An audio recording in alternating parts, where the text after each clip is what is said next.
안녕하세요, 션이구입니다. 오늘 리뷰할 차량은 테슬라의 모델 3입니다.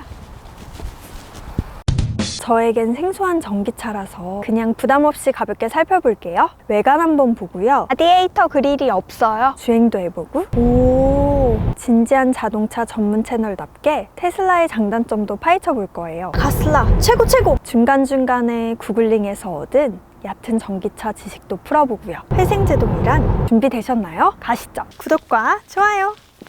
트림은 롱레인지고요. 가격은 6,369만 원이에요. 보조금을 받으면 5천만 원 초반대로 구매하실 수 있겠네요. 전면부 보면 포르쉐 느낌이 물씬 나는데요. 포르쉐 느낌이 나서 확실히 차가 더 비싸 보여요. 모델 3가 테슬라에서 보급형 모델이거든요. 그걸 포르쉐만 나는 전면부로 상쇄시켜주는 것 같네요. 측면은 기존 차들과 비교해보면 느낌이 살짝 다르거든요. 앞뒤 오버행이 짧고 휠베이스가 다소 길어요. 이렇게만 말씀드리면 잘 와닿지 않으시니까 K7 프리미어 휠베이스가 2855mm인데 3시리즈랑 크기가 비슷한 모델 3 휠베이스는 무려 2875mm로 준대형인 K7보다 20mm나 더 길죠? 이렇게 기존 차하고 비율이 다르다 보니 낯선 느낌이 드는데요. 구독자님들은 어떠신가요? 모터와 배터리를 최적의 위치에 넣기 위해서 이런 비율이 나온 것 같아요. 아무래도 차체 주강 아래에 배터리가 깔려 있다 보니까 기존 내연기관 차랑 달리 하중 배분을 다르게 할 필요가 있었겠죠? 참고로 배터리 팩 용량은 75kWh예요. 21700 원통형 리튬이온 배터리가 4416개나 들어가 있어요. 휠은 18인치예요. 타이어는 미쉐린 MX M4고요. 사이즈는 235/45예요. 스탠다드 트림과는 달리 롱레인지랑 퍼포먼스에는 후면부에 이렇게 듀얼 모터라고 적혀 있어요.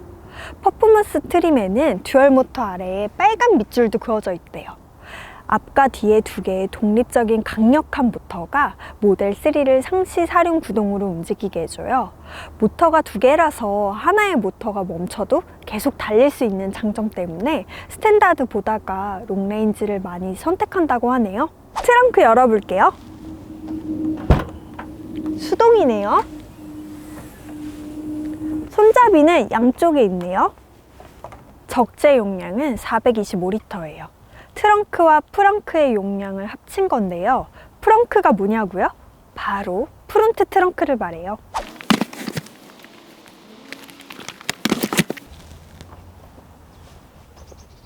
션이구미도 들어가 보겠습니다.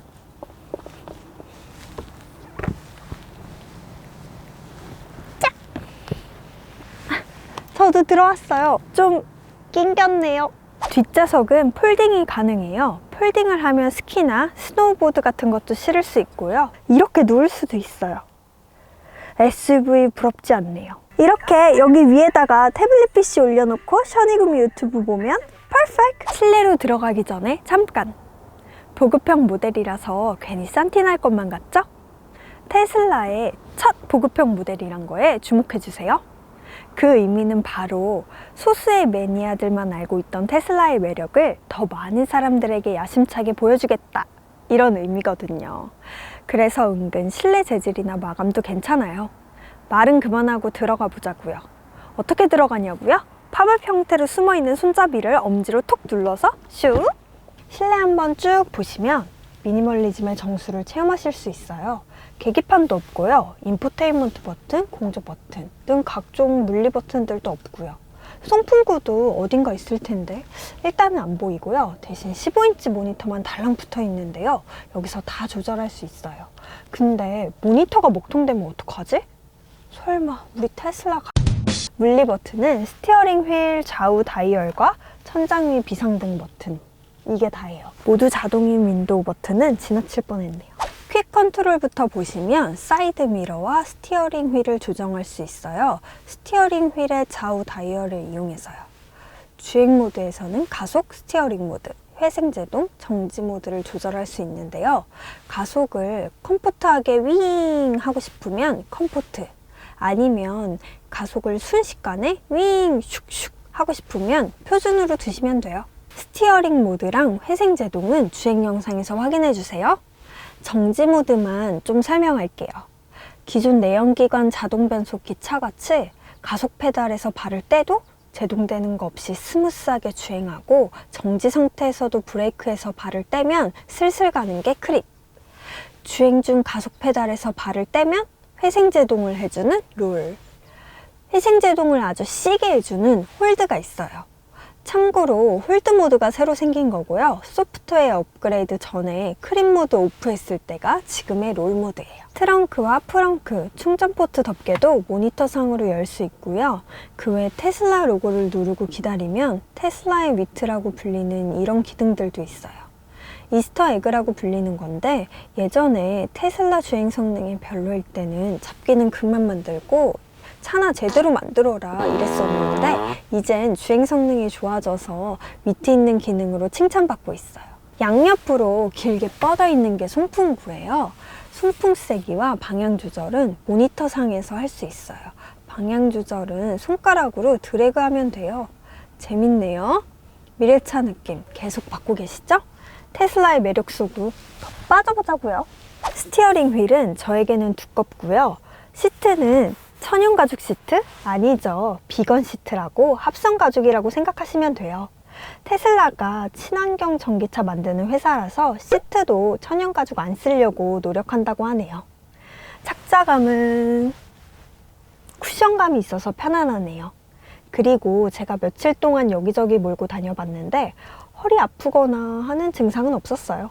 벤츠처럼 변속은 오른쪽 레버로 하고요. 아참! 이것도 여기서 말씀드리고 넘어가야지. 벤츠처럼 브레이크를 꾹 밟으면 오토홀드도 된답니다. 역시 차는 벤츠지. 후면 카메라 화질은 진짜 좋아요. 대박! 비상등 버튼은 룸미러 앞 천장에 달려 있어요.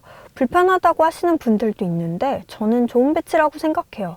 사람이 위급한 상황일 때 무의식적으로 위쪽을 보게 된다는 그런 내용을 어디선가 읽은 적이 있는데 앨런 머스크님 대체 몇 삽까지. 선바이저의 거울 커버도 특이하네요. 2단 자석으로 되어 있어요. 조명도 좋고요. 여성 오너분들은 화장을 더 잘할 수 있겠는데요. 문을 열 때는 이 버튼을 누르면 열리고요. 이걸 당겨서 물리적으로 열 수도 있어요. 글로브 박스도 물론 모니터상에서 열 수 있어요. 옷당 2개 겨우 들어갔어요. 변속기가 없다 보니까 이 공간을 모두 수납함으로 만들었어요. 수납 공간이 충분해요. USB 포트도 2개 숨어 있네요.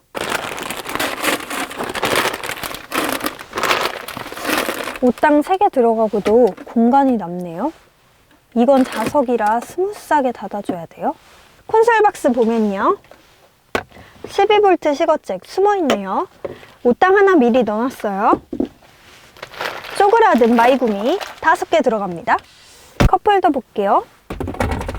트래비가 들어가도 공간이 남는데 잡아주는 게 없어서 겉돌아요. 뒷좌석은 그렇게 넓지는 않은데요. 전기차라서 바닥 보시면 바닥에 툭 튀어나온 부분이 없어요. 대신 바닥에 배터리가 깔려 있어서 앉아있을 때 바닥이 좀 올라와 있긴 해요. 2열 송풍구 있고 USB 포트 2개 있네요. 뒷유리와 2열 지붕 유리가 하나의 유리로 되어 있어서 개방감이 엄청 좋아요. 글래스 루프는 기본적으로 자외선과 적외선을 어느 정도 차단해 준다고 하네요. 시트 포지션은 제 시트 포지션을 맞춰놨고요. 레그룸을 재면 제 조그만 주먹으로 1개, 2개, 3개, 4개 하고 0.5에서 0.7 정도 더 남네요. 헤드룸을 재면 제 주먹 하나 하고 한 이 정도 비네요. 테슬라 모델 3는 마력을 정확히 말씀드리기가 어려워요. 전기 모터라서 내연기관의 마력과 토크를 그대로 적용시키기에는 무리가 있기 때문이죠. 그래서 테슬라도 공식적으로 마력과 토크를 발표 안 하고 제로백만 하잖아요. 이 환산 마력도 소프트웨어 업그레이드를 통해 막 올라간다고 하네요. 신기하죠? 어쨌든 롱레인지 트림은 제로백이 4.6초고요. 최대 주행거리는 446km예요. 배터리를 18650이 아닌 21700을 채택해서 효율을 높였어요. 우리나라에 들어오는 모델 3에는 LG화학 배터리가 아니라 파나소닉 제품이 들어가 있어요. 그럼 출발! 주행 모드는 저한테 가장 편한 세팅으로 시작해 볼게요. 가속은 컴포트, 스티어링 모드는 표준, 회생 제동은 낮음, 정지 모드는 크림 모드로 하면 기존 가솔린 차처럼 나가서 좋더라고요. 주행을 처음 해보면요, 전기차 안 타본 분들은 되게 낯설게 느껴지실 거예요. 엔진의 동력이 변속기를 거쳐 바퀴로 가는 1년의 동력 전달 과정이 없으니까 이질감이 들거든요. 가속 페달을 밟으면 바로 튀어나가요. 가속 모드를 컴포트로 해서 그나마 낫지, 표준으로 하면 변속 충격 이런 게 없이 어마어마한 토크를 때려박는 느낌으로 차가가요. 롯데월드 놀이기구 중에 아틀란티스 타보셨나요? 출발할 때부터 팡 하고 튀어나가잖아요. 그 느낌하고 조금 비슷해요. 계기판이 없어서 걱정됐는데 타보니까 괜찮네요. 모니터가 위로 떠있는 느낌으로 달려있잖아요. 그래서 왼쪽 계기판 역할을 하는 부분이 시야에 충분히 잘 들어와서 딱히 불편한 건 없네요. 그리고 주행을 해보기 전에는 딱 봐도 시야가 별로인 사이드미러가 불편할 것 같았거든요. 근데 불편한 건 맞네요. 그나마 8개의 카메라가 차 주변을 열심히 탐색해서 모니터에 띄워줘서 다행이에요. 스티어링 모드는 컴포트, 표준, 스포츠 모드 순으로 있는데 느낌은 벤츠 주행 모드인 컴포트, 스포츠, 스포츠 플러스하고 비슷해요. 저는 표준으로 해놓고 달리고 있거든요. 고속에서도 날아가지 않고 전체적으로 아주 적절한 무게감이에요. 근데 저속에서는 좀 무거워서 도심 주행에서는 컴포트로 하는 게 낫더라고요. 서스펜션은 단단해서 스포티한 주행을 해도 안정감이 들게 해줘요. 딱딱한 건 아니라서 방지턱도 넘을만 하고요. 내연기관 차와는 달리 차체 아래에 낮게 깔린 배터리도 있어서 그런지 되게 하체 안정감이 좋다고 느껴져요. 그리고 테슬라는 기본기가 안 좋은 게 치명적인 한계다, 이런 말 많았는데 모델 3에 와서 자리 잡은 건가요? 비머 3 시리즈 느낌도 나고 밸런스 되게 좋다고 느껴지는데요. 테슬라 다른 모델들도 많이 타보신 분 계시면 댓글로 좀 알려주세요. 전기차라 엔진음이 안 들리니까 조용한 건 좋은데요, 내연기관의 부밍음이 안 들리니까 허전하기도 해요. 7-80km 풍절음이 후 들어와요. 엔진음이 안 들려서 그런지 상대적으로 노면 소음이 꽤 들리는 편이에요. 주행 중에는 회생제동으로 배터리를 충전하거든요. 회생제동이란 회생이 한자로 돌이킬 회, 나의 생이에요. 한자 뜻 그대로 운동 에너지를 다시 전기 에너지로 회수하는 걸 말해요. 미래 전기차 시대에서는 원페달 드라이빙을 지향한다고 해요. 지금도 회생제동을 표준, 정지 모드를 홀드로 하면 가속 페달 하나로만 운행이 거의 가능하거든요. 미래가 그만큼 근접했다는 뜻인가 봐요. 물리 브레이크는 담력이 좀 세서 힘껏 밟아야 하네요. 꾹! 깊이도 좀 있어서 꾹이네요. 스탠다드 트림과는 다르게 롱레인지에는 프리미엄 오디오가 들어가 있어요. 그래서 카오디오에 관심이 많은 분들에게 굉장히 평이 좋거든요.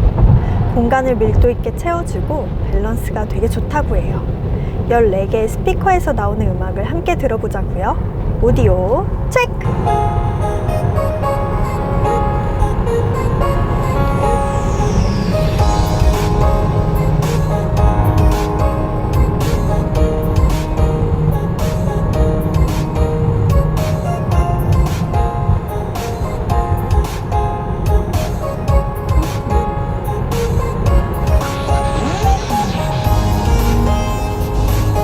변속 레버를 아래로 2번 내리면 오토파일럿이 작동돼요.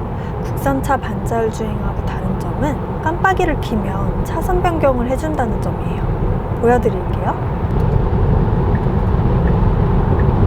오, 대박! 한 줄평? 이 차를 사지 않을 이유를 찾아보기가 힘든 차. 누가 타면 좋을까요? 테슬라 슈퍼차저 근처에 사시는 전기차 구매 예정인 분. 현 시점에서 모델 3를 선택하는 게 가장 합리적인 선택이라고 감히 말씀드려 봅니다. 저도 리뷰하면서 테슬라에 너무 반해버려가지고 나중에 G70 전기차 나오면 꼭 살려. 근데 겨울에 타보길 잘했다. 머리 위에 바로 유리가 있으니까 추운 날엔 머리 위쪽 부분에 한기가 들어오네. 머리 열을 식혀줘서 탈모를 방지해주려는 일론 머스크 그는 대체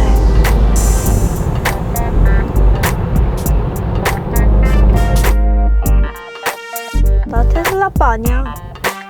이건 그냥 해놓은 거고. 2열에서 만취해서 자다가 굴러떨어져도 계속 잘 수 있겠어요. 튀어나온 게 없거든요. 구독과 좋아요, 알람 설정 부탁해요.